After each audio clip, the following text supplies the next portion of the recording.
네, 안녕하세요. 자동차를 숨쉬게 한다 공정기술 발표를 맡은 김규승 책임 매니저입니다. 반갑습니다. 저는 먼저 제가 누구인지 먼저 한번 소개를 해드리고, 그리고 공정기술 직무가 무엇인지, 그 다음에 저희는 실제적으로 어떻게 업무를 하고 있는지를 설명드리고 클로징으로 이 자리를 저는 마무리하도록 하겠습니다. 네, 저는 안 하고 싶은 일은 있어도 못하는 일은 없고 싶은 김규승 책임 매니저입니다. 저는 2012년 7월에 현대자동차에 입사를 했고요. 처음 입사하고 5년 정도 엔진 공정기술 직무를 했었습니다. 그 이후로 지금까지 트럭 공정기술 직무에서 일을 해오고 있습니다. 여러분들처럼 저도 뭔가 취업을 준비하던 시절이 있었는데요. 그때 제가 이 현대자동차에 들어오기 위해서 어떤 저만의 한번 스토리를 만든 적이 있었거든요. 먼저 그 스토리를 한번 소개해드리도록 하겠습니다. 사실 저는 취업을 하기 전에 먼저 그 현대자동차의 인턴십 프로그램에 지원을 했었습니다. 굉장히 좀 자신이 있었었는데 최종 면접에서 떨어졌습니다. 그런데 그때 당시에 제가 좀 뭔가 좀 억울했던 것 같아요. 불리한 질문을 받았다 뭐 그렇게 느꼈던 것 같아가지고 면접 마지막에 저한테 하고 싶은 말이 있으면 얘기를 해보라고 하시더라고요. 그래가지고 손을 번쩍 들고 말씀드렸습니다. 제가 다음 공채 때 다시 이 자리에 있을 겁니다. 그때 다시 뵙겠습니다 하고 당당하게 외치고 그 면접장을 빠져나갔던 기억이 있습니다. 그리고 집에 와가지고 이제 계산을 해봤습니다. 다음 공채 때까지 저한테 남은 시간이 도대체 얼마나 남았나. 그게 딱 100일 정도의 시간이었습니다. 그래서 하나하나 이제 적으면서 저 나름대로 그때 100일이라는 시간 동안 저는 무엇을 준비할 건지 이걸 고민을 많이 했고, 오로지 그 시간을 현대자동차만을 위해서 쏟기로 결심을 합니다. 여기 앞에 보이시는 것들이 제가 그때 당시에 제가 지금 기억하고 있는 그때 제가 계획했던 것들입니다. 전부 다 이제 거의 다 했었는데 딱 하나 제가 전주 공장 견학을 못했었거든요. 그때 전주 공장은 견학 프로그램이 없었어요. 근데 지금 생각해 보니까 그래서 제가 지금까지 계속 전주에서 일하고 있는 거 아닌가 싶기도 합니다. 여기 이력을 보시면은 조금 특별한 게 하나 있지 않나요? 저희 해외 공장 견학이라는, 사실 이 해외 공장 견학은 저희 현대자동차에 없는 프로그램이거든요. 근데 뭔가 저만의 특별한 어떤 이야기를 하나 만들고 싶어가지고 이거를 계획을 하고 시도를 하게 됐습니다. 근데 참 막막했습니다. 어떻게 내가 공장을 가서 그냥 가면 들어보내주나 막 그랬었는데, 정말 운이 좋게도 그때 당시에 해외 공장에 계시는 공장장님들의 메일 주소 몇 분 거를 제가 획득을 할 수가 있었습니다. 그래서 메일을 썼습니다. 저는 예비 현대인입니다. 그래서 저는 그곳에 가서 좀 공장을 보고 좀 견문을 넓히고 싶습니다. 보냈는데 다른 데에서는 연락이 오지 않았는데 인도 공장에서 며칠 후에 공장님께서 회신을 주셨습니다. 와도 좋다. 그래서 정말 너무 신이 나는 거예요. 그래서 바로 짐을 싸가지고 가장 빠른 비행기를 예약하고 인도로 날아갔습니다. 인도의 뭄바이 공항에 도착을 했었고요. 뭄바이 공항에서 현대자동차 공장에 있는 첸나이, 그리고 첸나이에서 현대자동차 공장까지 가는데 정말 엄청 개고생을 했습니다. 진짜 뭐 저희 기차가 되게 짧아 보이지만은 저 기차를 거의 30시간을 넘게 탔었고, 그래서 첸나이에 도착했는데 첸나이에서도 뭐 깜깜한 밤에 도착을 했습니다. 그래서 길을 잘 못 찾고 잘 데도 없고, 그래서 이제 나는 여기서 죽겠구나 했었는데 그때 또 기가 막히게 한국 사람을 또 만나가지고 그분의 소개를 통해서 공장을 방문했던 기억이 있습니다. 공장에 갔을 때, 도착했을 때 그때가 정확하게 1월 1일이었습니다. 그때 저한테 메일을 주셨던 공장장님은 안 계셨었고, 다만 이제 그 직원분들한테 이제 오는데 이제 잘 보여줘라 이렇게 말씀을 하시고 가셨다고 합니다. 근데 그 직원분들이 좀 오해를 하셨나 봐요. 제가 뭐 어디 높은 뭐 임원분의 뭐 자제 뭐 이런 걸로 생각을 하셨는지 굉장히 어떤 로얄 패밀리 같은 그런 대접을 받으면서 뭐 운전기사도 붙여주시고 가이드도 붙여주시고 정말 그 호화로운 견학을 마치고 한국으로 돌아왔습니다. 그래서 돌아와서 그 스토리를 써서 이제 지원을 했죠. 어떻게 됐을까요? 당연히 합격했습니다. 근데 저는 그 합격을 받기 전에 저는 이미 합격을 굉장히 자신을 하고 있었습니다. 왜냐하면은 제가 이 100일이라는 시간을 이 현대자동차에 올인하면서 준비하는 기간 동안 제가 정말 현대자동차를 좋아하게 됐고 정말 사랑하게 됐고, 그리고 저 스스로도 이 회사에 가면 제가 기여를 할 수 있는 사람이겠구나라는 확신이 있었습니다. 네, 목표를 달성함으로써 얻는 것은 목표를 달성하면서 얻게 되는 것만큼 절대 중요하지 않다고 생각하고 지금도 저는 이런 마음으로 일을 하고 있습니다. 이제 본격적으로 저희 공정기술이 무엇을 하는 건지를 한번 설명드리겠습니다. 저희 공정기술은 차를 만듭니다. 현대자동차에는 참 차를 만드는 팀들이 많습니다. 그런데 저희만큼 이렇게 차를 만든다는 어떤 직관적인 의미에 가깝게 일을 하고 있는 부서는 없다고 저는 생각합니다. 왜냐하면 저희는 진짜 이 자동차를 심장을 뛰게 하고 정말 차가 앞으로 가게 만드는, 이 차를 진짜 만드는 팀이기 때문입니다. 차를 만드는 과정은 뭐 기획, 상품화, 설계, 생산 준비, 양산, 판매 이런 과정에 있는데 저희는 양산 단계에서 일을 하고 있습니다. 조금 더 세분화해서 저희 자동차 공장을 이루고 있는 포엠 측면에서 저희의 업무를 다시 한번 소개해 드리도록 하겠습니다. 처음에 매테리얼, 자재, 부품입니다. 저희 여기 앞에 보이시면은 저기 옆에 그 가운데 오른쪽에 있는 트럭이 저희가 만드는 차 중에서 가장 큰 트럭 엑시언트라고 불립니다. 여기서 보면 자재, 저 엑시언트가 저 자재 15,000개의 자재들로 조립이 됩니다. 이 자재들은 설계해서 디자인을 하고 구매해서 저희 협력사들과 같이 이 부품들을 제작을 하고 그 제작된 부품들을 생산 관리해서 저희 공정으로 배치를 하게 됩니다. 그다음 머신 장비입니다. 그 엑시언트를 만들기 위해서 저희 라인은 300개의 장비가 설치가 되어 있습니다. 처음 신차가 나오면 생산기술 부문에서 이 장비를 고민해서 설치를 하고 양산을 하게 되면 설비관리 부문에서 이 장비들을 유지, 보수하게 됩니다. 그 다음부터 이제 저희가 직접적으로 많이 관여하게 되는 내용들인데요. 메소드 공법입니다. 엑시언트는 85개의 공정을 통해서 제작이 됩니다. 이 공정을 통할 때 저 많은 부품들을 각 곳곳에 배치를 하고 순서를 찾아야 되는데 그거를 어떻게 해야 가장 조립을 효율적으로 할 수 있고 품질을 가장 확보하면서 만들 수 있는지를 고민해서 순서를 선정하게 됩니다. 그건 생산기술과 저희들이 함께 해서 이거를 업무를 하고 있습니다. 그리고 마지막으로 사람입니다. 저 85개의 공정에 총 280명의 작업자분들이 들어가서 지금 이 시간에도 계속 일을 하고 계십니다. 저희는 이분들을 계속 교육하고 관리하면서 꾸준한 가동률과 꾸준한 품질이 유지될 수도 있도록 노력하고 있고, 또 추가로 이분들을 대표하는 노동조합이 있죠. 그래서 노동조합과의 어떤 협의를 할 때 저희가 그런 솔루션들을 서포트하고 그런 자료들을 지원하는 역할을 같이 하고 있습니다. 결론적으로 저희는 양산 품질을 확보하고 가동률을 향상하고 생산 비용을 절감하고 노사협의 지원을 통해서 고품질 저비용 차량을 생산해서 고객에게 적기에 공급하는 역할을 한다고 볼 수 있습니다.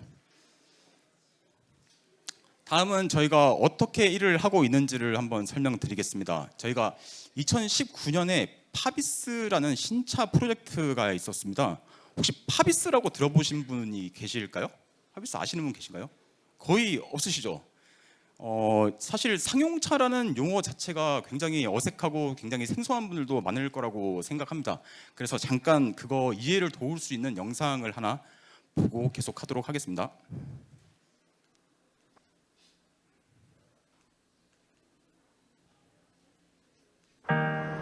이 차의 이름을 아십니까?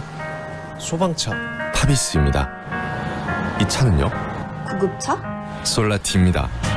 통학버스는 카운티, 새벽버스는 일렉시티. 왜 이 차들은 이름이 아닌 하는 일로 불릴까요? 그 일들이 우리 삶에 꼭 필요해서겠죠?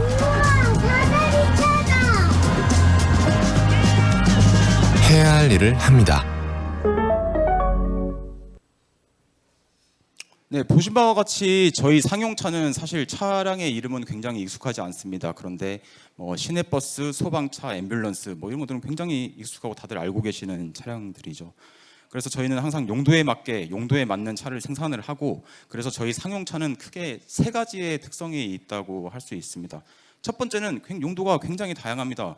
우리가 승용처럼 그냥 승용차처럼 딱 정해져 있는 차를 사는 게 아니라 고객의 수요에 맞게 차를 만들고 공급을 해야 되기 때문에 굉장히 많은 사양들이 존재해서 저희는 다품종 소량 생산 방식으로 공장을 운영하고 있습니다.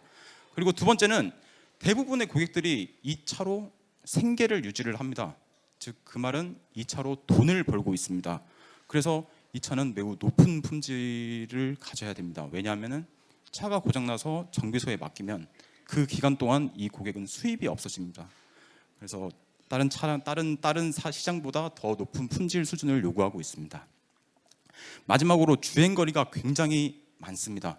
보통 일반적으로 평균적으로 200km 하루 200km 이상을 주행을 하시고요. 고객분들이 화물차를 기준으로 봤을 때 많이 뛰는 분들은 400km, 500km, 600km까지도 뛰는 분들이 계십니다. 그래서 이 차는 그렇게 오랜 기간을 주행해도 버틸 수 있는 강한 내구성이 필요하고 또 안전장치가 필요합니다. 그리고 그렇게 오랜 시간 동안 주행을 하다 보니까 차에서 뭐 잠도 주무시고 식사도 하시고 여러 가지 마치 우리 원룸에 있는 것처럼 그렇게 생활을 하십니다. 그래서 각종 편의 장치도 실내에 다 들어가게 됩니다. 여기까지 그 상용차에 대한 간단한 설명을 드렸고요. 다시 이제 파비스 프로젝트로 들어가 보겠습니다. 제가 19년에 이 파비스 신차 프로젝트를 할 때 프로젝트 초기에 정말 많은 질문들을 받았습니다. 여기 화면에 오른쪽에 보이시는 저런 질문들인데요. 대부분 저희 지금 공장에 있는 어떤 공법 그리고 차량의 레이아웃 이런 것들에 대한 질문이 굉장히 많았습니다. 왜 저희한테 이런 질문을 초기에 할까요? 왜냐하면은 차량 초기의 컨셉이 매우 중요하기 때문입니다. 초기 컨셉이 저희 공장의 현실이나 여건에 맞지 않게 잡혀버리면 나중에 실제로 이 차가 공장으로 들어갔을 때 너무 많은 문제가 생기고 차량 레이아웃이나 부품이 너무 많이 바뀌게 됩니다. 그래서 그런 리스크를 최소화하기 위해서 저한테 이런 질문들이 많이 들어오는데요. 그런 문제들이 생기면 이제 투자 개발비가 올라가겠죠. 부품을 바꾸고 차 구조를 바꿔야 되니까 그 또 시간이 바꾸는데 시간이 필요하니까 양산이 지연될 수 있습니다. 그리고 차가 이제 실제로 라인에 투입이 됐을 때 그렇게 불안전한 상태로 수입이 됐을 때 생산성이 저하되고 품질 리스크가 커지는 이런 리스크들이 있습니다. 처음에 저한테 이런 질문들이 들어왔을 때 굉장히 난감했습니다. 제가 이게 나중에 어떤 큰일을 초래할 줄 알고 내가 이걸 판단을 하지? 그래서 정말 신중하게 항상 이런 문제점들이 이런 판단이 요구되면은 저는 현장을 가서 항상 다시 조립 현장을 보고 현장 관리자분들께 가서 조언을 구하고 또 나름대로 판단을 한 다음에 그걸 선배님들한테 다시 컨펌을 받는 단계를 계속 반복하면서 이런 판단을 하나하나 내려갔습니다. 이제 이 차가 실제로 양산이 되고 제가 판단한 것들이 나중에 결과로 하나하나 보이기 시작합니다. 그때 보면은 내가 그때 생각을 정말 잘했었구나라고 생각이 드는 게 있고 생각을 좀 잘못했었구나라는 생각이 드는 것들도 있습니다. 하지만 저는 그런 시행착오를 통해서 어떻게 이 라인을 구성하고 어떻게 신차를 만들어야 되는지에 대한 어떤 인사이트를 많이 배워가고 있는 것 같습니다. 다음은 답을 찾는 방법입니다. 그렇게 해가지고 차량이 확정되고 저희 공장에 실제로 차가 투입이 됩니다. 그러면 정말 수도 없이 많은 문제점들이 발생을 합니다. 그 많은 문제점들 중에서 가장 여러분들이 좀 쉽게 이해할 수 있는 부품을 한번 가져와 봤습니다. 여기 그 가운데 있는 두 가지 부품은 차량의 공기, 에어를 공급하는 중간에 하나의 장치입니다. 그래서 저는 아주 간단합니다. 저 두 개를 그냥 끼워서 저희 라인으로 입고를 시켜달라고 요청을 한 거였습니다. 너무 간단해서 그냥 쉽게 될 줄 알았어요. 근데 저걸 처음에 검토 요청을 했더니 설계자분이 부품 가격이 너무 많이 올라가서 이건 안 될 것 같습니다라고 얘기를 합니다. 근데 작업이 너무 간단한데 너무 이상하잖아요. 그래서 이거를 저희 구매 담당자한테 이 가격 검토 내용을 좀 공유를 해주세요. 근데 다행히 또 공유를 잘 해주셔가지고 보니까 상승분의 한 90% 이상이 다 품질 검사 비용인 겁니다. 그래서 이게 뭐예요? 그랬더니 협력사에서는 저 두 가지 부품을 조립을 하는데 저 두 가지 부품을 조립하는 부분에서 공기가 에어가 새면 안 되기 때문에 다른 구멍을 다 막고 저기에 고압의 에어를 주입해서 저희가 새는지를 테스트하는 장비와 공정이 필요하다고 합니다.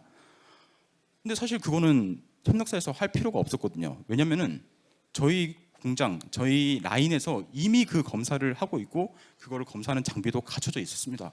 그래서 저 품질은 저희가 검사하고 나중에 밖에서 문제가 생겨도 저희가 책임지겠습니다라고 하고 이 이 일이 성사됐던 적이 있습니다. 그 수많은 문제점들이 이런 식으로 이제 해결이 됩니다. 그래서 어떤 문제점들은 저희가 잘 안 되는 것도 있고 어떤 문제점들은 저희가 개선을 하는 것도 있습니다. 하지만 저는 기본적으로 이런 업무를 할 때 절대 안 되는 것은 없다. 다만 지금 내가 그걸 어떻게 하면 되는지 그 방법을 모를 뿐이지 세상에 안 되는 일이 없다는 그런 마음가짐으로 일을 해오고 있습니다. 다음은 기브 앤 테이크입니다. 만약에 여러분들이 여기 공정기술에 오시게 되면 정말 그 숙명처럼 해야 되는 일이 하나 있습니다. 바로 현장과 얘기하고 현장을 대응하고 현장과 협의를 하는 일입니다. 이게 정말 쉽지 않습니다. 정말 막막합니다. 일이야 뭐 밤을 새서 해도 되고 뭐 어떻게 다 하면 됩니다. 근데 이거는 뭐 답도 없고 뭐 시간을 들인다고 되는 것도 아닙니다. 그래서 근데 아까 전에 그 앞에 봤던 그런 문제점들, 답을 찾은 것들을 우리는 하나하나 작업자들이랑 다 협의를 하고 인정을 받고 서로 협의가 돼야 이 차가 들어갈 수 있는 거거든요.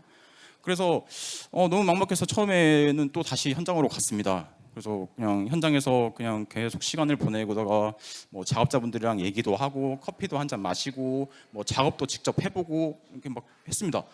그랬더니 신기하게 정말 처음에는 저는 그분들이 이해가 안 됐었거든요. 근데 그분들의 입장이 돼 보니까 이해가 되는 겁니다. 왜 이걸 안 된다고 얘기를 하고 왜 이걸 못 하겠다고 하는 건지. 근데 그걸 알고 나니까 이거를 어떻게 풀어야 될지 어떻게 해결을 해야 될지 답이 보이기 시작했습니다. 그래서 그런 많은 문제점들을 해결해 왔었는데요. 여기 그림에 보시면은 두 사람이 카드놀이를 하잖아요. 둘 다 스트레이트를 만들려면 어떻게 해야 되죠?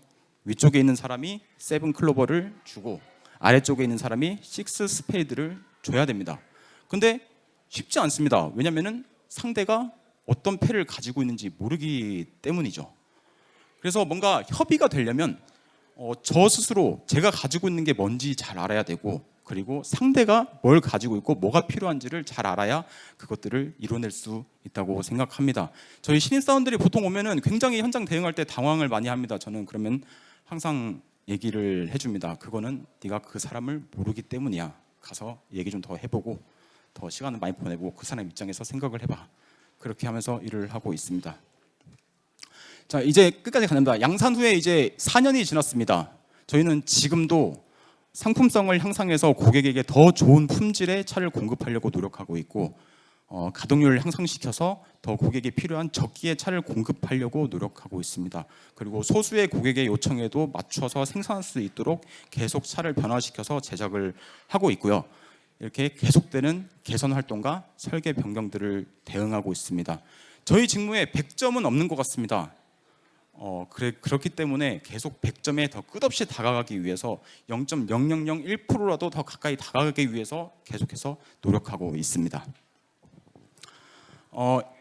이제 마지막으로 말씀드리고 마무리하도록 하겠습니다. 앞서 말씀드렸듯이 저희 직무는 사실 똑똑한 재능이나 뭐 훌륭한 뭐 머리가 있고 뭐 그런 스펙이 좋아도 굉장히 도움이 됩니다. 하지만 저희한테 가장 필요한 것은 바로 얼마나 내가 많이 열정을 가지고 시간을 여기에 투자를 했느냐는 겁니다. 지금도 저도 그렇고 지금 저희 현장에서는 저희 동료들이 계속 열정을 쏟아부으면서 차를 만들고 있습니다. 때문에 저희는 다른 사람들로 대체 불가한 사람들이라고 생각합니다. 저희 부서에는 약 1000여 명의 부서원이 있습니다. 물론 현장 직군 분들까지 포함해서입니다. 그래서 저희는 지금도 어떤 오랜 시간에 걸쳐 현장을 잘 알고 차를 잘 알아서 현실적 판단과 합리적 통찰로 이 1000명의 사람들을 담을 수 있는 그릇으로 점점 빚어지는 중인 것 같습니다. 네, 저의 발표는 여기서 마무리하도록 하겠습니다. 감사합니다.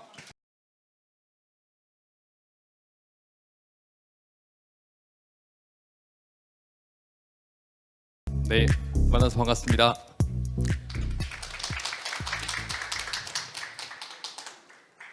작은 개선도 내 손으로부터 생산 라인의 해결사 울산공장에서 온 김준래 매니저입니다. 네, 저는 오늘 여러분들께 공정기술에 대한 업무를 좀 알려드리면서 울산공장이 어떻게 구성되고 있는지 전체적으로 좀 설명드리도록 하겠습니다. 뭐 멀리서 오신 분들도 계시겠지만 어쨌든 자동차에 관심을 갖고 입사를 하기 위해서 오신 여러분들이기 때문에 조금 더 구체적으로 설명해 드릴 수 있도록 노력하겠습니다.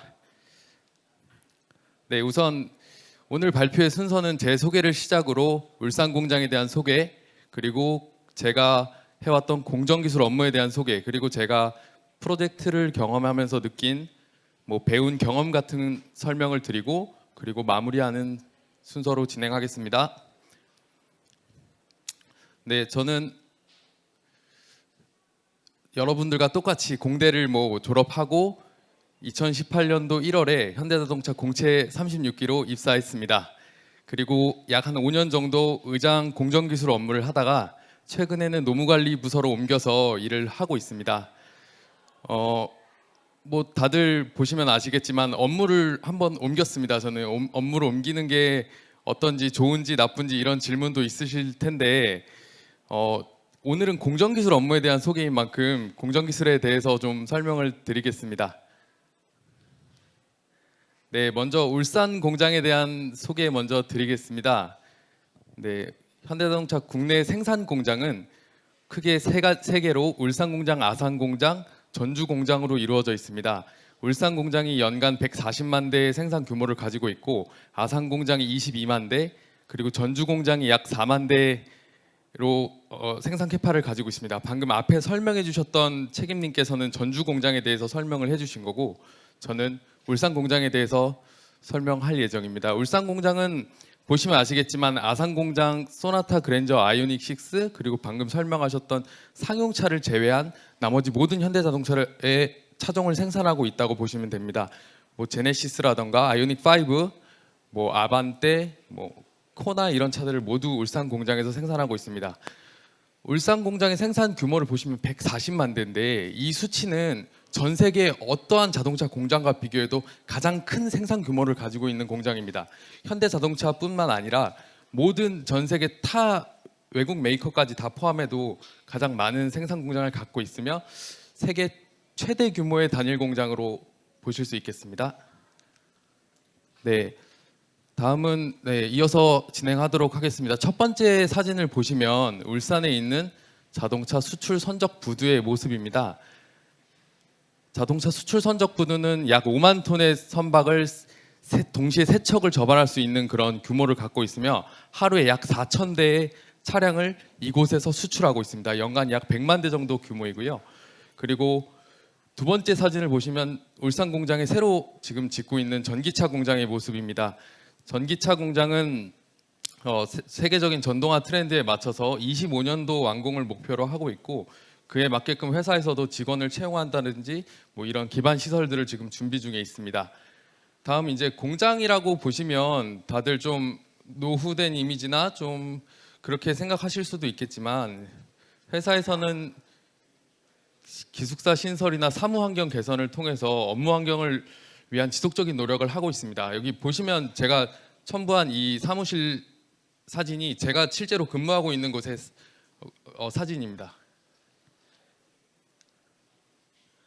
네, 이제 울산 공장의 소개는 좀 마치고 그다음 직무에 대한 소개를 좀 드리겠습니다. 보시면 울산 공장에는 5개의 완성차 공장이 존재하는데 그 중에 그 완성차 공장은 총 이렇게 8가지의 부서로 이루어져 있습니다.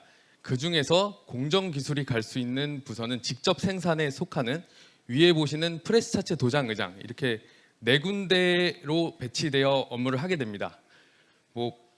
제가 설명을 좀 간략히 드리자면 프레스 부서는 코일을 갖고 철판을 찍어서 자동차의 외형 형상을 만드는 그런 일을 하는 부서입니다. 그리고 두 번째 그 프레스로 찍은 철판으로 용접하고 조립 구조를 조립하면서 우리가 실제 알고 있는 차체의 형상을 만드는 곳이 차체 부서입니다. 그리고 그 완성된 차체에 칼라를 입히는 곳이 바로 도장 부서입니다. 그리고 그 칼라가 입혀진 페인트 바디에 각종 부품, 시트라던가 타이어, 램프 이런 유들의 부품을 조립하는 곳이 의장입니다. 제가 근무했던 곳은 이 의장입니다. 예. 네, 앞서 설명을 좀 간략히 해주셨는데 저도 공정기술 업무에 대해서 좀 설명을 드리겠습니다. 저희가 이렇게 뭐좀 어려운 단어로 좀 설명이 되어 있는데 쉽게 설명드리기 위해서 레고 블럭 조립하는 거에 좀 비유를 해보겠습니다. 저희가 레고를 조립하기 위해서는 그 안에 설명서라는 게 들어 있습니다. 자동차도 실제 차체 아무 부품이 장착되지 않은 차체에 부품을 조립하기 위해서는 설명서가 필요합니다.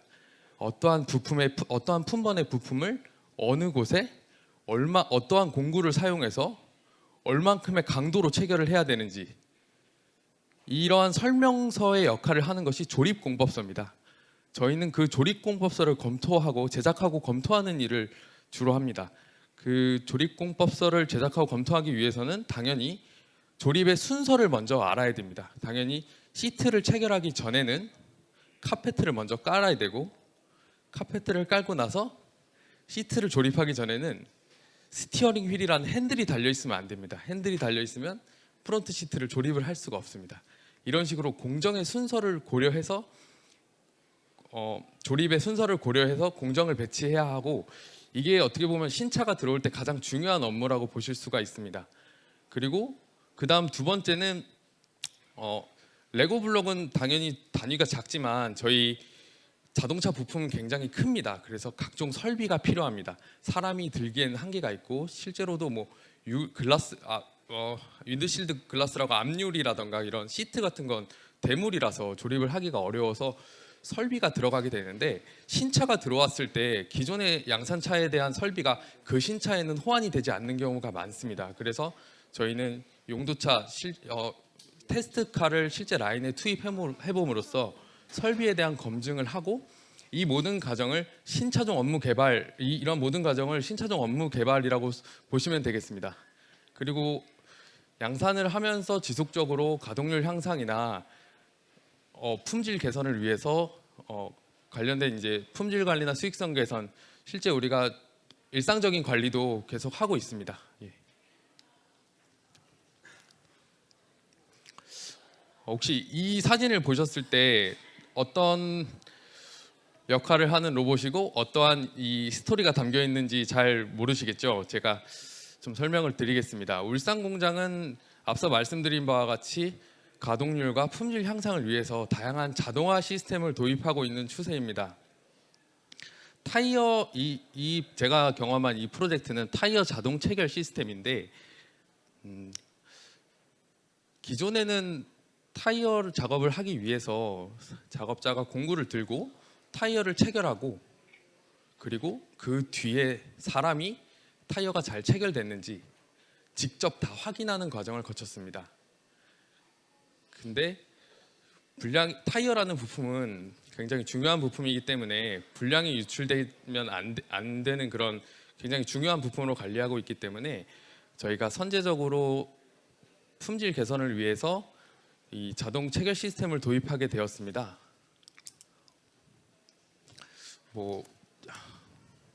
처음에 어느 공정에 이 로봇을 넣을 건지부터 해서 업체를 만나 상의하고 또 발주, 양산, 공사 이런 일련의 과정을 거치면서 약 한 1년 정도 제가 참여했던 프로젝트인데 진짜 고생을 많이 했던 기억이 납니다. 그래서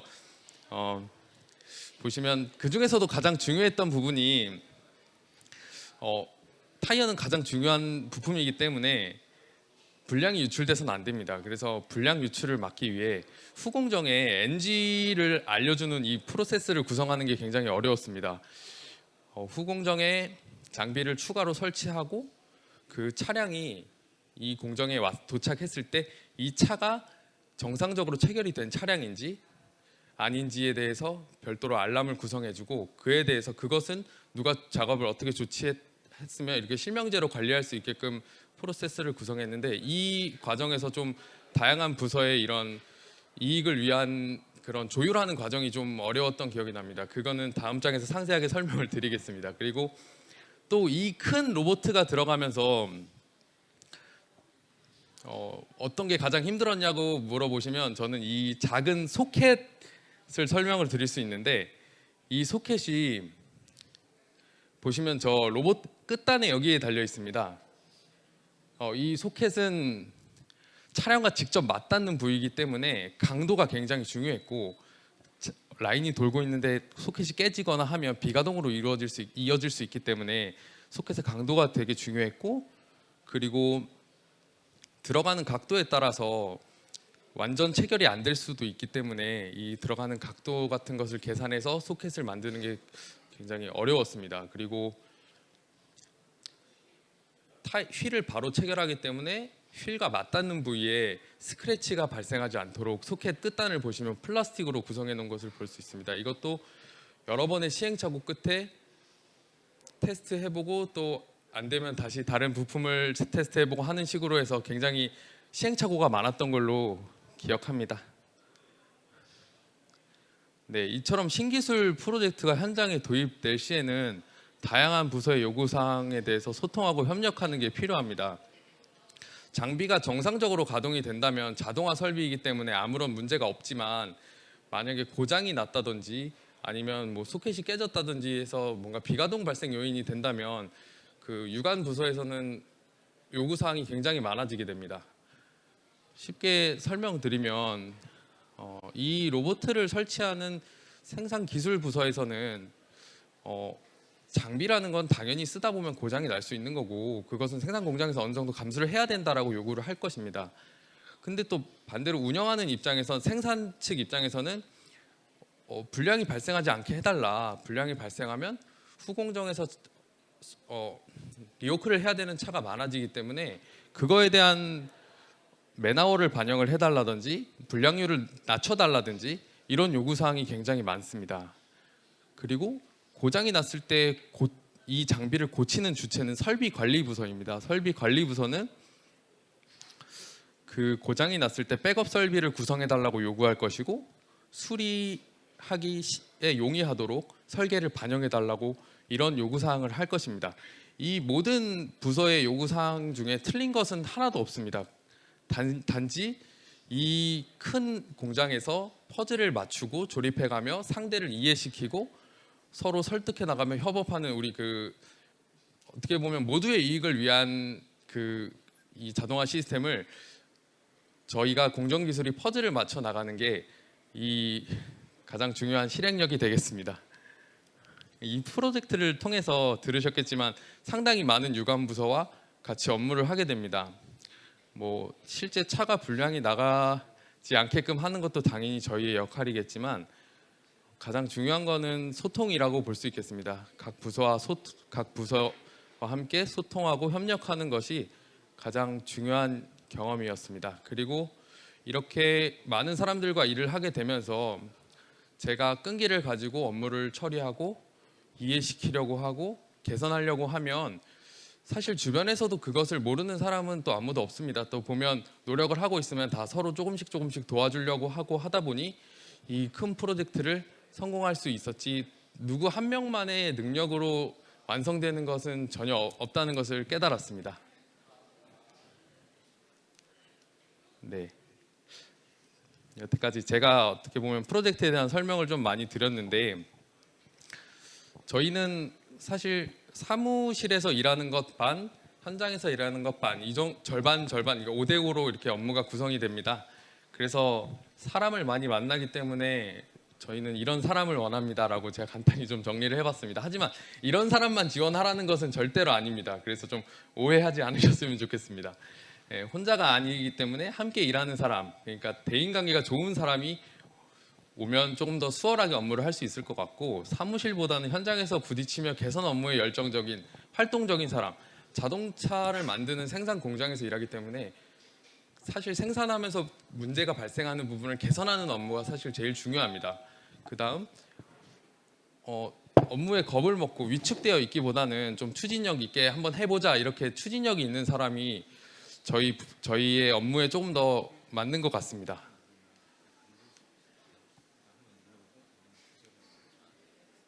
감사합니다.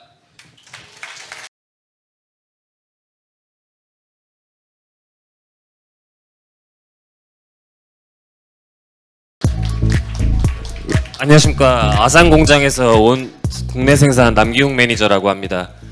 저희 공정기술과 이제 동기분 선배님들이 앞서서 자세하게 설명을 해주셨기 때문에 저 같은 경우에는 업무적인 내용보다는 여러분들이 취업 준비생으로서 어떠한 역량에 맞춰서 이런 준비를 하면 좋을지에 대해서 설명드리는 게 좋을 것 같다는 생각을 했고요. 제 PPT의 제목은 나의 경험은 곧 양산으로 실현된다. 남기웅 매니저입니다. 이제 시작하도록 하겠습니다. 우선 저도 처음 준비할 때는 이 컨텐츠를 저 소개를 하고 공정기술과 업무를 소개를 하고 제 성장했던 이야기 그리고 제가 현재 하고 있는 업무에 대해서 설명을 드린 뒤에 끝으로 여러분들께 하고 싶었던 말씀을 드리려고 준비를 했습니다.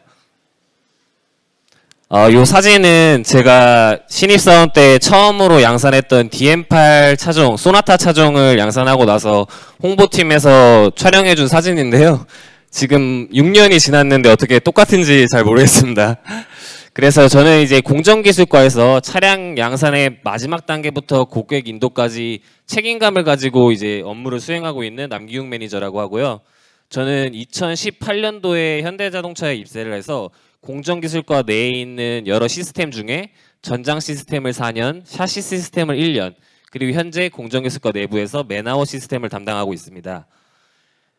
공정기술과에서 어떤 역량, 생산 공장에서 어떠한 역량이 중요하냐고 저는 이제 메타버스에서도 이제 참석을 한번 했었었는데요. 가장 많이 물어봤던 이제 질문이 어떤 역량이 중요하냐라는 질문을 많이 받아왔어요.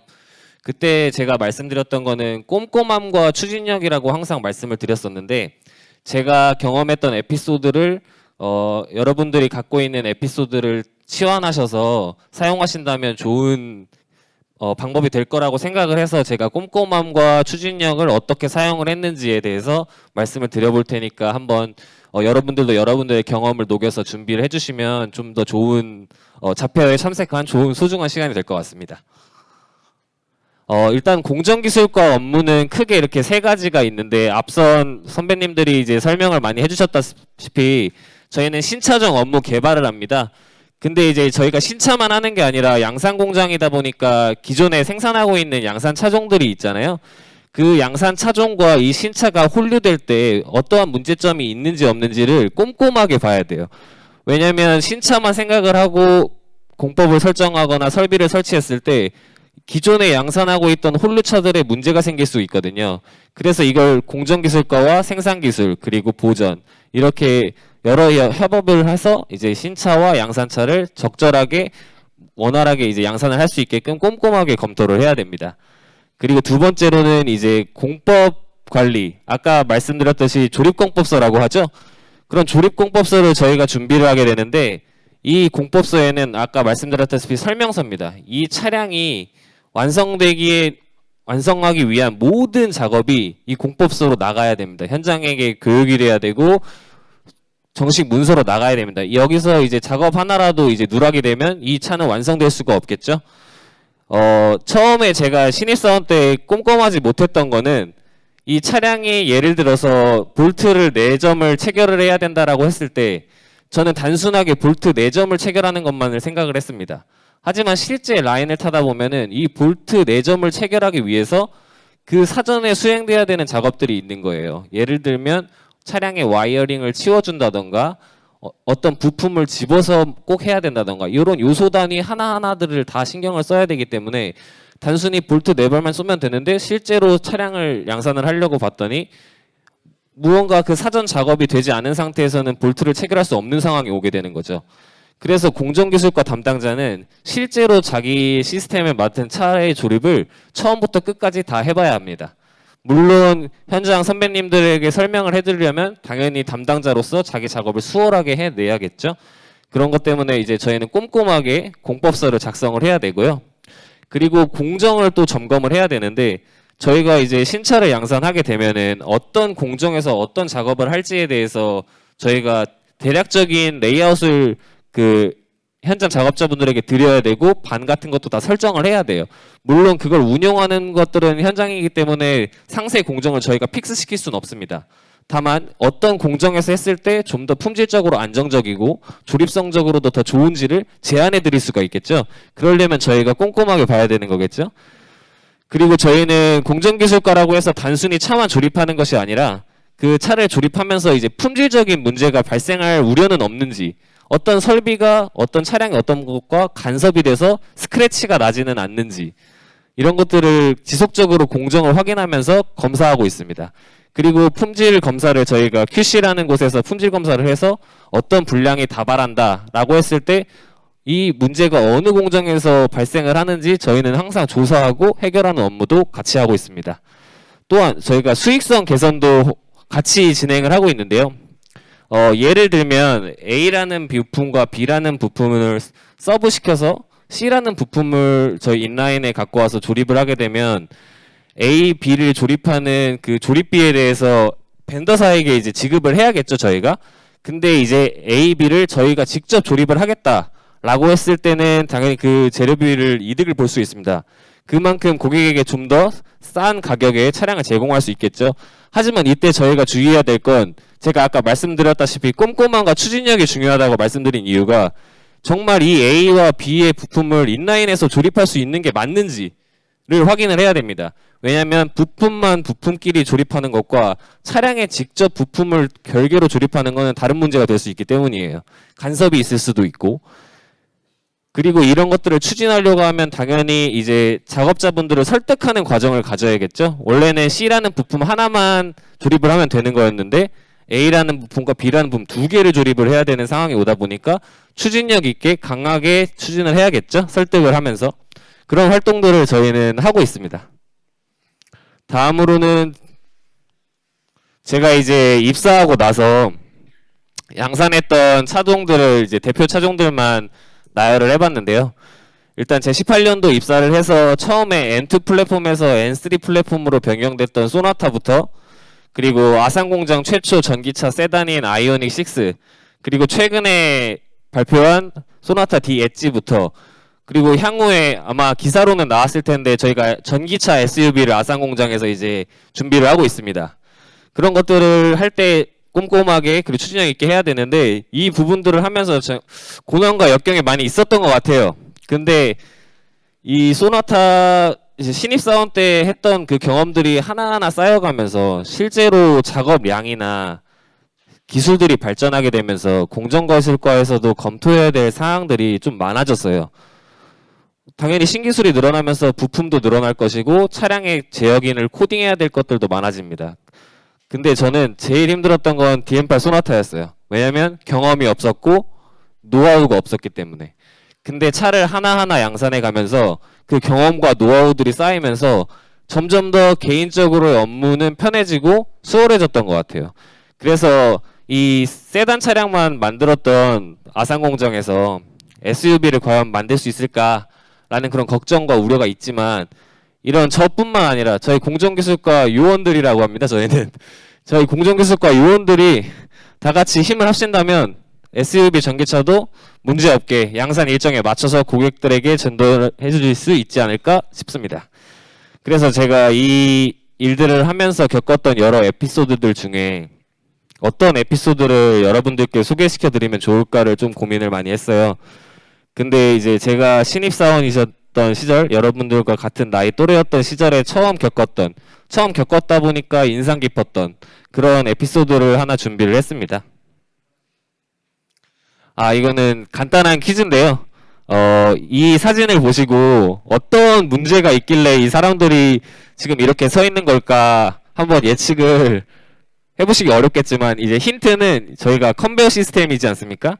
이 컨베어 시스템에서 최초로 시동을 걸고 나가야 하는 상황인데 못 나가고 있는 상황이에요. 정답은 저희가 이제 시동에 걸릴 차량의 전원이 인가되지 않는 상태에서 일렉트로닉 파킹 브레이크라고 하죠. 이 PB가 잠겨버리는 문제가 생긴 거예요. 이런 문제들이 종종 간헐적으로 이제 나오기 시작을 합니다. 왜냐하면 양산 공장의 차는 아직 코딩이나 이런 것들이 되지 않았기 때문에 실제 저희가 판매되는 차량이랑은 좀 상태가 달라요. 공장 모드라고 해서. 그래서 이렇게 원인 불분명으로 이 PB가 잠겨버리게 되는데 그렇게 됐을 때 저희가 컨베어는 흘러야 되는데 차량이 이동이 안 되니까 라인이 정지하게 되겠죠. 공장에서는 가동률이라는 게 가장 첫 번째로 중요시 여길 만큼 수익성에 가장 큰 영향을 미치는 요소입니다. 근데 이렇게 라인이 정지하게 되면 가동률이 저하되고 공장의 수익성은 점점 악화되게 되겠죠. 그래서 기존에는 이런 EPB가 잠겼을 때 스트링고라는 설비를 활용해서 이 앞바퀴를 떠서 이동을 시켰습니다. 근데 그런 설비를 설치하다 보면은 당연히 시간이 걸리겠죠. 이 차량에 그 스트링고라는 것을 설치하는데 그 시간 동안만큼은 필연적으로 라인이 정지되는 문제점들이 있었습니다. 그래서 저는 이제 개인적으로 그럼 전원이 인가되지 않는 상태의 차를 EPB를 강제로 해제시킬 수는 없을까? 라는 고민을 하기 시작했습니다. 그래서 제동 설계 쪽이랑 저랑 이제 연락을 하면서 EPB가 잠기는 원리에 대해서 공부를 했습니다. 저는 조선해양공학과 출신인데요. 그래서 전기에 대해서도 아무것도 모르고 자동차에 대해서도 아무것도 모릅니다. 근데 이제 저는 제동 설계에게 연락을 해서 EPB가 잠기는 이유가 뭐냐 했더니 EPB를 잠그는 제어기가 있고 실제로 잠그는 액추에이터가 있습니다. 그리고 이거를 통신을 연결하는 와이어링이라는 전선이라고 하죠. 와이어링이 이렇게 있게 되는데 이 EPB 이 제어기의 회로가 46핀 회로가 있는데요. 2번, 3번, 12번, 13번 LH, RH겠죠. 그 플러스 마이너스 신호로 액추에이터에다가 전류값을 넣어주면 EPB가 잠기고 해제되는 그런 원리였어요. 근데 저희가 정상적인 차량이라면 이 제어기에서 신호를 줘서 EPB를 잠갔다 풀었다 하는 건데 시동이 안 걸리면 전원이 당연히 인가가 되지 않으니까 제어기가 죽어있는 상태겠죠? 그럼 전류를 못 주는 거예요. 그래서 한번 잠겨버리면 얘가 해제가 안 돼서 밀 수가 없는 겁니다. 그래서 저는 생각한 게 그럼 액추에이터 쪽에 직접 전류를 가한다면 해제할 수 있지 않을까라고 이제 상상을 했어요. 근데 이제 상상을 실현을 시켜야겠죠, 추진력 있게. 그래서 이제 2번, 3번, 12번, 13번에 제가 납땜을 합니다. 저희가 공대생이다 보면은 뭐 납땜 정도는 할 수 있을 거라고 생각을 하는데요. 납땜을 해서 실제로 저희 차량에 있는 12V 배터리 있잖아요. 엔진룸을 열면 있는 배터리. 그 배터리 쪽에 직접 이 와이어링과 이 제가 만든 키트를 연결한 후 직접적으로 전류를 액추에이터 쪽에 가해 봅니다. 그러니까 EPB가 잠기고 해제되는 소리가 있어요. 윙 하는 소리가. 그 소리가 들리니까 정말 반갑더라고요. 그래서 근데 이걸 제가 만들었다고 실제 적용을 할 수 있을까? 라는 고민이 있었어요. 그때 저는 완전 신참이었으니까. 그래서 좀 더 이제 제대로 된 걸 만들기 시작했어요. 제대로 된 걸 만든 게 이 사진인데 이쪽이 이제 배터리랑 연결되는 부위고 저쪽 커넥터가 그 와이어링과 직접 연결되는 기존에는 제어기와 연결되어 있던 커넥터였겠죠. 직접 연결하는 이제 커넥터를 만들었습니다. 그리고 이거를 실제로 현장에 교육하고 사용 방법을 일단 교육을 시켜드려야겠죠. 왜냐면 원리를 모르시니까. 그렇게 교육을 해서 실제로 라인 정지를 많이 감소시켰어요. 그래서 공장장 가동률 개선으로 포상을 받게 됩니다. 그 포상을 받게 되면은 개인적인 커리어적으로도 좋겠지만 돈도 나옵니다. 그래서 이제 이런 것들을 이제 제가 만들고 나서 각 공장에서 문의가 왔어요. 자기들도 그런 문제가 있는데 어떻게 개선을 해야겠냐. 근데 저는 이제 이 키트를 만들었으니까 저희 현대자동차가 다 잘 되면 좋잖아요. 그래서 이제 저희 현대자동차에 이제 품번을 등록해서 구매를 해서 이제 사용할 수 있는 그런 사이트가 있어요. 그 사이트에 제가 만들었던 키트를 이렇게 등록을 합니다. 그래서 이제 저희가 이제 제 신입사원 때인데 남기웅하고 저희 부서가 이렇게 박혀 있죠. 이런 거는 이제 전 공장에서 애용을 하고 있습니다. 이렇게 제가 단순히 간헐적으로 EPB가 잠기는 거 그냥 기존 하는 대로 스트링고로 운송하면 되지 않냐라고 포기했더라면 이런 제품은 나오지 않을 거라고 생각을 합니다. 그리고 조선해양공학과라고 전기에 대해서 아무것도 모른다고 포기했더라면 이런 건 나오지 않고 가동률도 개선되지 않았겠죠. 근데 이제 저는 끈기 있게 추진력 있게 한번 수행을 했던 그런 경험이 있습니다. 여러분들도 이제 뭐 대학교 생활을 하던 아니면 다른 회사에서 다니면서 준비를 하시던 이런 경험들이 하나씩은 있을 거라고 생각을 해요. 그런데 저 공정기술과에서는 이런 꾸준함과 끈기가 필요한 부분이라고 저는 생각을 해서 이런 스토리를 한번 말씀드렸고요. 또한 아까 꼼꼼함과 추진력이라고 말씀을 드렸는데 딱 하나 더 역량을 말해보라고 한다면 도전 정신인 것 같아요. 제가 이제 전장 시스템을 4년 동안 했을 때 소위 말하는 고인물이 된다고 하죠. 처음에는 힘들었지만 한 업무를 계속 오래 하다 보면은 고인물이 됩니다. 일이 쉬워져요. 왜냐면 늘 나왔던 문제고 개선 방법을 내가 아니까. 근데 그렇게 하면 저는 제 스스로가 발전할 수 없다고 생각을 했어요. 이 차량은 전장 시스템만 있는 게 아니잖아요. 외장, 내장, 무빙, 뭐 샤시 다 있다고 생각을 했는데, 그래서 저는 이제 저희 부서장님 그리고 워킹그룹장님께 말씀을 드려서 다른 것도 해보고 싶다라고 말씀을 드리고 샤시 시스템으로 이동을 하게 됩니다. 같은 공정기술과 내에서 이제 시스템만 이동을 한 건데요. 이렇게 하기 위해서는 당연히 저희 부서장님들의 결단력도 필요해요. 왜냐면 잘하고 있는 애를 다른 데로 이동하면 이쪽이 빵꾸가 날 수가 있잖아요. 그런 것들에 대해서 이제 협조를 많이 해주셔서 샤시 업무를 1년간 수행을 하고, 샤시 시스템에 대해서 이제 어느 정도 알았다라고 생각을 했을 때 저는 이제 노무 관리에 가까운 맨아워, 공수 산정, 이런 아까 조립공법서가 나갈 때 공수가 나가요. 어떤 사람이 어떤 작업을 하는데 몇 초가 소요되는지, 그 초들이 다 합쳐지면은 이 작업을 하는데 이 차가 만드는데 몇 명의 인원이 필요한지를 계산하는 일을 하는데요. 그 업무를 현재는 수행 중에 있습니다. 이렇게 도전 정신이 중요한 이야기를 한번 해봤고, 제가 이제 개인적으로 제 취미 생활이 이제 복싱인데, 이 스파링을 이제 3라운드 정도 하다 보면은 힘들기도 하고 나보다 더 강한 상대가 나오면 포기하고 싶기도 합니다. 하지만 포기하지 않고 주먹 한 번이라도 더 뻗어보다 보면 실력이 느는 게 느껴져요. 여러분들도 이제 살아오시면서 항상 포기하지 마시고 세상을 향해서 한번 주먹을 뻗어보는 그런 여러분들이 되셨으면 좋겠다고 생각해서 사진 첨부했습니다. 이상으로 발표 마치도록 하겠습니다.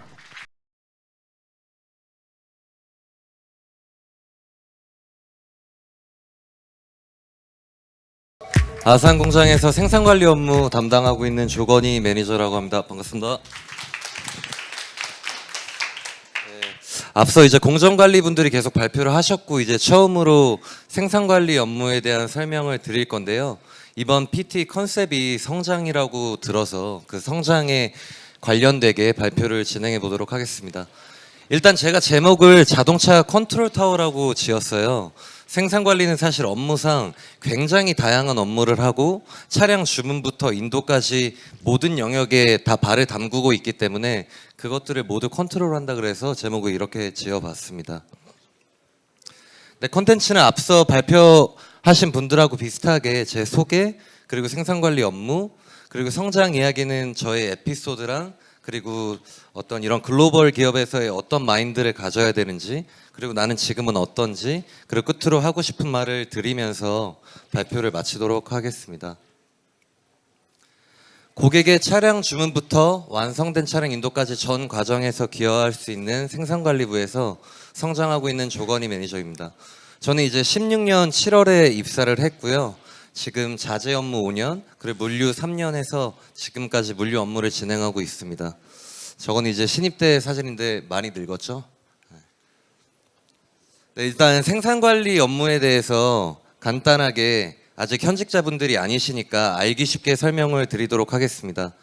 앞서 이제 발표하셨던 공정관리분들이 공장의 꽃이라는 얘기가 있어요. 그만큼 되게 메인 업무를 담당하고 있는데, 저희는 간접부서로서 그 꽃이 잘 피우게 하기 위해서 물과 햇빛이 되어줄 수 있는 그런 부서라고 생각하시면 됩니다.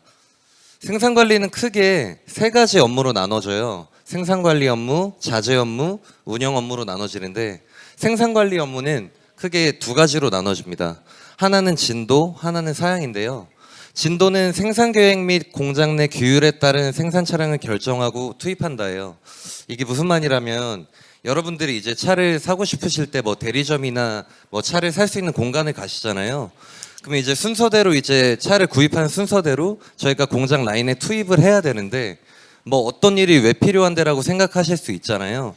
근데 이제 공장마다 그 투입에 결정하기 위해서 각각의 약속이 있습니다. 뭐 DM8을 연속으로 투입하면 안 된다든지, 뭐 어떤 여러 가지 노사 협의회에 나온 약속들이 있는데, 그 약속에 맞게 그리고 최적의 생산성을 달성할 수 있게 이제 차량을 투입하는 역할을 진도 쪽에서 하고 있습니다.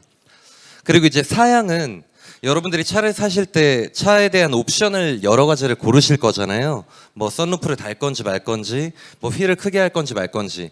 그런 것들이 이제 수백만 가지가 조합이 되면 이게 엄청나게 많은 종류로 나타내져요. 그러면 이제 그거를 코드화를 해서 관리하게 되는데, 그런 사양들을 유지하고 관리하고 보수하는 업무를 이 생산 관리 업무에서 한다고 보시면 되고요. 자재는 이제 말 그대로 자재랑 물류 두 가지 업무로 나눠지는데, 자재는 이제 적재적시에 이 차량의 흐름이 끊기지 않게 자재를 가져다 주는 역할을 합니다. 예, 그리고 물류는 이제 물류관원 인원, 그리고 공장의 모든 설비, 시설, 이런 전체적인 제반 사항을 관리하는 역할을 하고요. 그리고 마지막 운영가는 생산을 통해 보여주는 수익성, 그리고 향후에 생산성이 어떻게 될 건지 분석하고 예측하는 업무를 하고요. 공장 내 활용하고 있는 모든 예산들을 총괄해서 담당하는 역할을 하고 있습니다. 네, 그리고 이제 저의 성장 이야기를 에피소드 하나를 통해서 좀 말씀드리고자 하는데요. 사실 뭐 제가 먼저 취업이 돼 있다고 제가 여러분들보다 잘난 것도 아니고 뛰어난 것도 아니라고 생각합니다. 하지만 이제 8년 동안 업무하면서 여러 가지 경험을 통해서 어느 정도의 성장은 무조건적으로 있다고 생각을 하는데요. 그래서 그냥 저의 내용을 공유받는다라고 생각해 주시고 들어주시면 감사하겠습니다. 일단 아산공장은 지금 소나타랑 그랜저 그리고 아이오닉 6 이렇게 세 가지 세단의 차종을 양산 중에 있어요. 그리고 앞에서 이제 아산공장 담당자가 말씀드렸다시피 이제 전기차 SUV가 최초로 저희 아산공장에서 생산이 된다고 결정이 되었는데요. 이제 SUV 전기차 차량이 처음으로 생산이 되다 보니까 그거에 맞는 플랫폼의 변동이 필요할 거잖아요. 왜냐하면 단순하게 생각해봐도 SUV가 세단보다 훨씬 차가 크고, 그러면 그거에 들어가는 자재도 다 훨씬 클 거고, 그거에 맞는 물류 공간들이 필요하고, 그리고 이제 전기차 차량이다 보니까 엄청나게 많은 정장 부품들이 있고 종류들이 많이 나눠져요. 그러다 보면 사람들이 그거를 사람 손으로 다루게 되면 휴먼 에러가 많이 발생할 수도 있고, 그거에 따른 자동화나 어떤 설비의 무인화 이런 것들이 필요하기 때문에 이런 거에 대해서 프로젝트를 진행해야 된다고 생각했습니다. 그래서 저는 생산관리에서 일을 하잖아요. 생산관리 일의 가장 큰 장점이 여러 가지 일들을 다 경험해 볼 수 있다예요. 그래서 일단 저는 문제를 파악합니다. 사양 증가에 따른 자동화 공정, 로봇 이런 것들이 필요하고 공간이 물리적인 공간이 많이 부족하다. 그래서 저는 이제 돈이 필요해져요. 어떻게 하면 이것들을 실현화시킬 수 있지? 그래서 확실한 명분을 만들고 상대방이 납득할 수밖에 없는 논리를 만들어서 자료를 수백 번 예산팀과 공유합니다. 그래서 역대급으로 생산관리부에서 한 번도 다뤄보지 못한 돈을 이번에 받게 되고 그거를 지금 실행 중에 있습니다. 그래서 이 돈을 어떻게 나눠 쓸 건지, 로봇은 어떻게 투입할 건지, 어떻게 노무 협상은 진행할 건지 그거에 대한 전략을 짜고 계속 유관 부서들과 대화를 하면서 실패 없는 프로젝트를 마무리하기 위해서 노력을 합니다. 이제 이 프로젝트가 완성이 되면 저희는 사후 관리를 해야 될 거예요. 이제 유관 부서들한테 피드백도 받고 놓쳤던 부분은 무엇인지, 그러면서 또 새로운 프로젝트를 또 진행을 해야겠죠. 그러면서 저는 굉장히 성장을 했다고 생각을 합니다. 그 다음은 이제 생산관리부적인 관점은 아니고 그냥 대기업, 글로벌 기업 현대자동차에 다닌다는 관점에서 여러분들한테 좀 말씀드리고 싶은 거는, 제가 이제 여러분들 정도의 어떤 준비생이었을 때 그런 고민을 되게 많이 했어요. 내가 여러 가지 업무를 다 담당하면서 커리어를 쌓을 수 있는 스타트업에 들어가는 게 맞는지, 아니면 굉장히 작은 업무지만 확실한 보상이 있고 확실한 복지가 있는 대기업에 들어가야 되는 게 맞는지, 이런 고민을 많이 했는데, 저도 초반에는 제 일이 굉장히 작게 느껴지고 좀 존재감이 없게 느껴져서 어차피 같은 월급 받는데 그냥 적당히 일할까? 이런 마인드로 일을 했었어요. 근데 사실 그러다 보니까 매너리즘에도 급히 빠지고 좀 너무 나의 자존감도 낮아지는 느낌이 들어서 동기를 찾기 시작합니다. 왜냐하면 주기적인 업무 외에 나는 새로운 일을 해야 그게 회사의 기여가 되는 부분이니까. 그래서 동기를 찾아보니까 확실히 글로벌 기업이었어요. 보상이 너무 많습니다. 예를 들어 내가 뭐 10억 절감 아이디어가 생겨서 그걸 실현시키면 그거의 몇 프로를 내 통장에 바로 꽂아준다던가 아니면 뭐 여러 가지 복지 혜택을 준다던가 그러면서 어떤 나한테 동기를 일으켜 주었어요. 그리고 인정이에요. 회사에서 인정은 결국 고과죠. 고가가 왜 중요하냐면 자기네 승진에도 중요한데 나중에 이제 자기가 일을 하다가 다른 일을 하고 싶을 수 있잖아요. 뭐 해외 주재원을 가고 싶을 수도 있고. 근데 그 사람들은 내가 어떻게 일하는지 모르잖아요. 그러면 고가로 나를 평가할 수밖에 없습니다. 그렇기 때문에 향후에 나의 커리어를 위해서 인정을 받는 거는 되게 중요했고 이게 저한테 큰 동기가 됐어요. 그 다음에 이제 과정이라는 걸 겪는데요. 처음 하는 일이다 보니까 커넥팅이 하나도 없어요. 새로운 일을 하기 위해선 새로운 육아 부서들하고 계속 커넥팅을 시도해야 되고 계속적으로 관계를 만들어 나가야 되는데 그런 네트워크 과정이 필요합니다. 그리고 처음 하는 일이면 내가 그거를 책임지고 주도적으로 행하는 일이기 때문에 나중에 이게 실패하지 않을까? 아, 이걸 내가 어떻게 다 책임지지? 이런 두려움들이 많을 거예요. 그래서 그런 것들을 극복하는 과정이 필요합니다. 그러면 이것들이 굉장히 재밌게 나한테 감정으로 다가오고 자존감이 되게 올라가요. 왜냐하면 내가 머릿속으로만 그렸던 것들이 실현이 되었으니까. 그렇게 한두 번만 해보면 그 다음부터는 거꾸로 갑니다. 재밌어서 이 일을 하게 되고 이미 커넥팅이 다 돼 있고 새로운 것도 해봤기 때문에 저 과정이란 단계가 굉장히 짧아져요. 그러면 저절로 보상하고 인정은 따라옵니다. 그런 루틴들이 계속해서 반복되면 그게 어느 순간 나의 일의 습관화가 되어 있어요. 그러면 저는 굉장히 성장해 있다고 이제 느끼게 될 겁니다. 그래서 저는 이런 마인드셋을 가지고 지금 현대자동차 아산공장에서 물류 부문에서는 그냥 조건이다 라고 들을 수 있게 최고 전문가가 되려고 하고 있고요. 현재 자동차 시장이 굉장히 과도기적인 시점이잖아요. 이제 전기차 시장을 누가 선점하느냐, 누가 최고의 브랜드사가 되느냐, 이게 관건인데 그런 전기차들이 원활하게 만들어질 수 있게 최고의 스마트 팩토리를 구축하기 위해서 즐겁게 몰입 중에 있습니다. 이제 마지막으로 말씀드리고 싶은 건 성장해라 자유롭게라고 표현을 했는데요. 사실 저희 현대자동차라는 이 글로벌 기업은 주변에 너무 뛰어난 인재들이 많아요. 똑똑한 사람, 좋은 대학, 다양한 경험을 했던 사람들 너무 많고 아시다시피 너무 큰 기업이다 보니까 자기가 일에 몰두할 수 있는 어떤 조직 환경이나 제반 사항들이 다 구축이 되어 있어요. 그리고 여러분들의 그 창의적인 아이디어를 실현시킬 수 있는 예산들도 많이 있습니다.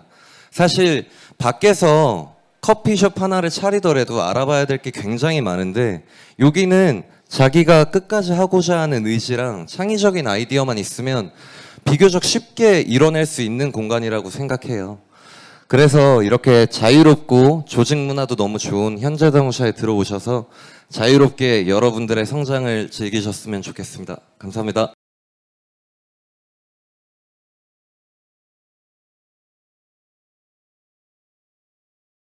네, 반갑습니다. 혼자가 아닌 함께 만드는 품질, 울산공장 품질관리 직무 이야기를 들려드릴 김민성 매니저입니다. 네, 먼저 발표자 소개부터 품질관리 직무에 대한 소개, 그리고 제가 업무를 해오면서 어떤 에피소드들을 겪었는지를 말씀드리면서 발표를 진행하도록 하겠습니다.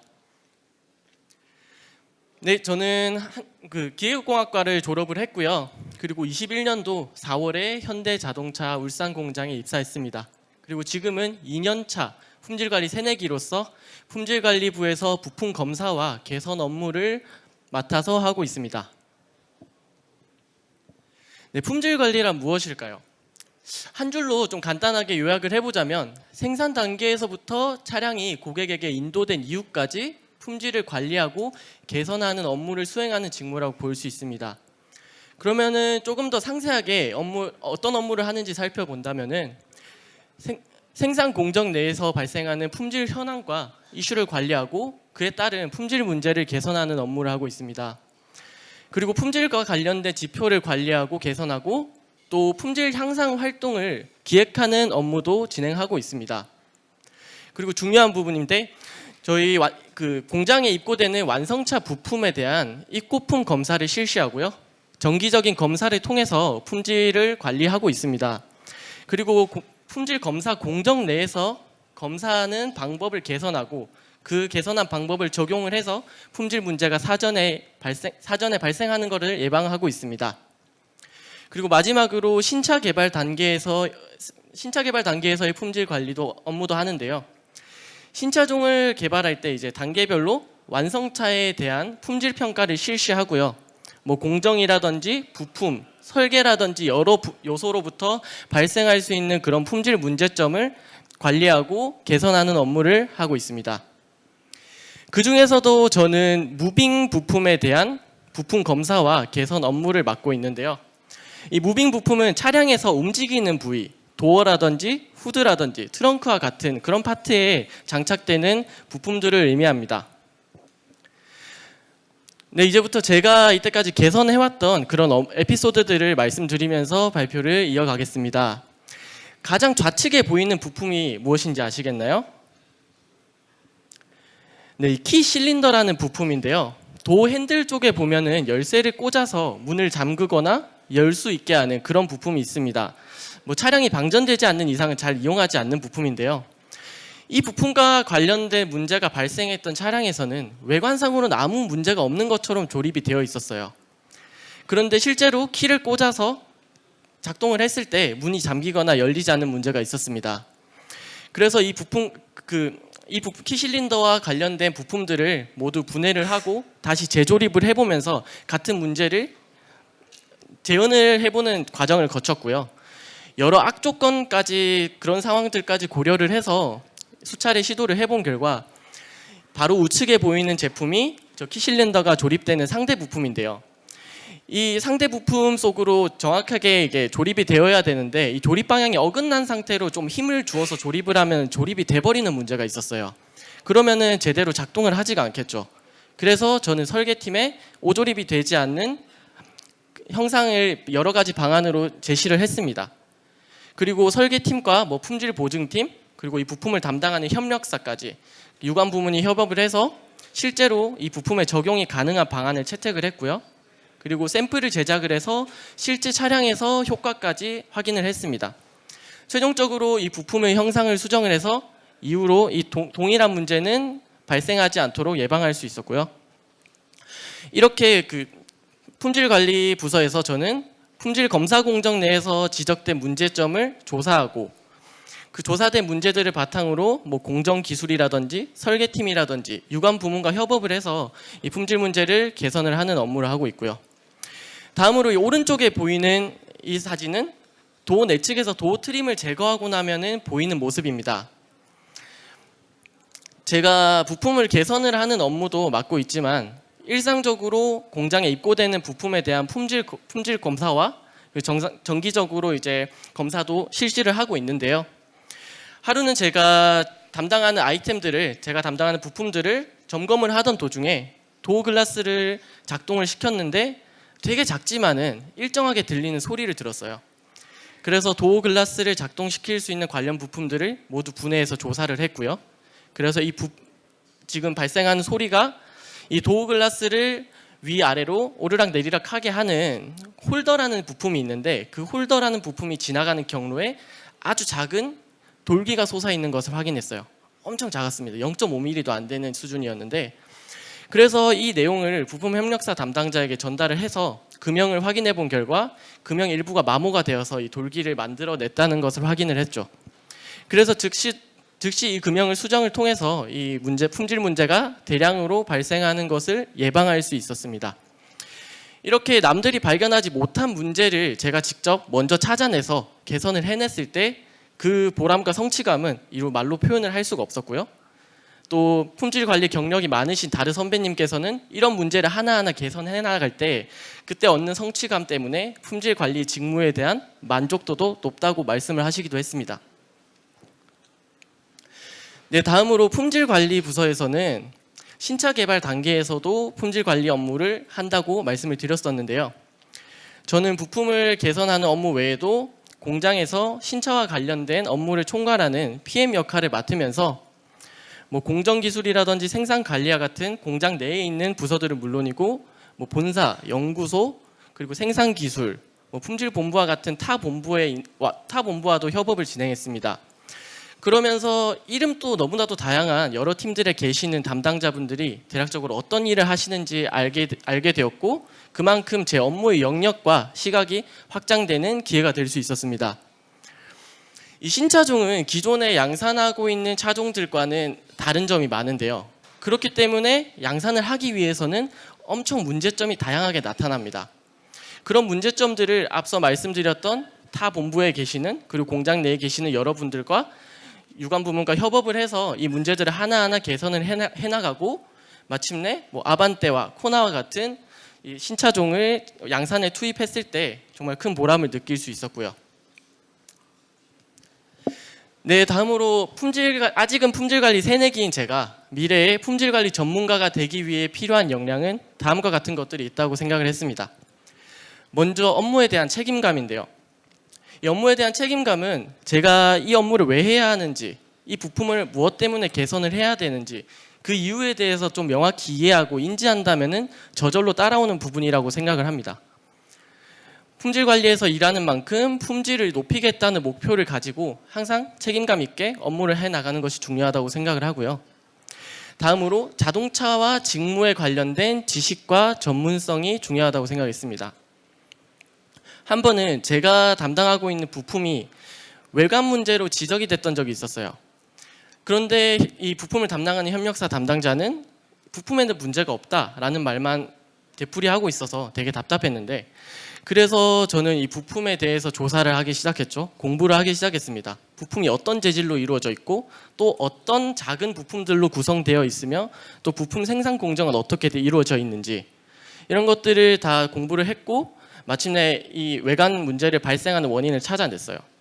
이 부품이 생산되고 나서 건조를 하는 과정이 있는데, 이 건조를 할 때 이 부품을 거치하는 건조대의 형상이 외관 문제를 발생시키는 원인이 됐던 거죠. 그래서 이 건조대를 수정을 했고, 이후로는 그 문제가 되풀이되진 않았습니다.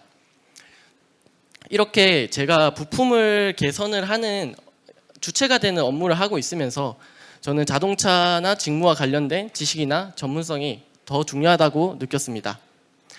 마지막으로 협업과 네트워킹 역량입니다. 업무를 하면서 되게 유관 부문들과 협업을 하는 기회가 아주 많은데요. 또 제가 담당하는 부품에 있는 커넥터가 잘 체결이 되지 않는 문제가 있었어요. 이 커넥터가 체결이 되지 않는 문제점의 원인을 제가 파악해 봤을 때, 암수 커넥터가 있는데 거기에 있는 핀과 핀 홀이 어긋나 있어서 조립을 할 때 힘이 너무 과다하게 드는 문제였습니다. 그런데 각각의 부품을 담당하는 담당자분들께서는 부품에 문제가 없고, 자기들 부품은 공차 내로 잘 관리가 되고 있다, 이런 말만 되풀이하니까 또 답답해지죠. 그래서 저는 이 문제에 대한 공감대를 좀 형성을 해야겠다고 생각을 했어요. 그래서 문제가 되는 부품을 선별을 해서 직접 그 담당자분들께 보여드렸고요. 또 직접 체결해 보시게 했고, 그리고 공감대가 형성되도록 이 문제를 잘 인지하실 수 있도록 설명을 해드렸어요. 그러고 나서 이제 담당자분들께서 움직이기 시작했죠.